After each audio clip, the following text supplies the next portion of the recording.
Hi guys, this is day 5 of my consistency video challenge. మీకు నేను data types loops గురించి చెప్పాను నేర్చుకోవటానికి. ఇవాళ అనదర్ స్టెప్ వచ్చి క్లాస్ అండ్ ఆబ్జెక్ట్ గురించి చెప్తాను. మీరు మనం ఒక ఎగ్జాంపుల్ తీసుకొని ఆ ఎగ్జాంపుల్ ద్వారా చెప్పుకుందాం. ఒక క్లాస్ అంటే blue print are number of objects. Example like మీరు మీ క్లాస్ రూమ్లో మీకు క్లాస్ అంటే మీ క్లాస్ రూమ్ అనుకోండి. ఒక్కొక్క క్లాస్ రూమ్లో వచ్చి ఒక నేము రోల్ నెంబర్ మార్క్స్ ఉంటాయి.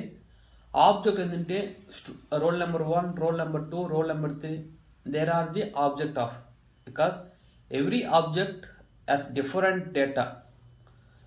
లైక్ మన కాలేజీలో స్కూల్లో కానీ మన రోల్ నెంబర్కి మనకి మార్క్స్ కానీ మన నేమ్ కానీ డిఫరెంట్గా ఉంటాయి కదా. సేమ్ నేను క్లాస్ అని ఆబ్జెక్ట్ అంతే. క్లాస్ ఏంటంటే ఒక బ్లూ ప్రింట్, ఒక సెట్, ఒక సెట్ లెక్కన మీకు టేబుల్ చూసుకుంటే పైన టేబుల్ హెడ్డింగ్లో ఉంటాయి serial number, name and roll number, address, marks like it. వాళ్ళకైతే కింద వచ్చి ఒక్కొక్కరికి రాస్తూ ఉంటారు. అది ఆబ్జెక్ట్ అంటూ. ఆ టేబుల్ వచ్చి క్లాస్, ఆ టేబుల్ లోపల ఉండే డేటా అంతా అది వచ్చి objects, different objects. This is what class and object. మీకు ఇంకా అర్థం కాకపోయినా ఒకవేళ మీకు డౌట్గా ఉన్న దాంట్లో నాకు కామెంట్ చేయండి, నేను తప్పకుండా మీకు రెస్పాండ్ చేస్తాను.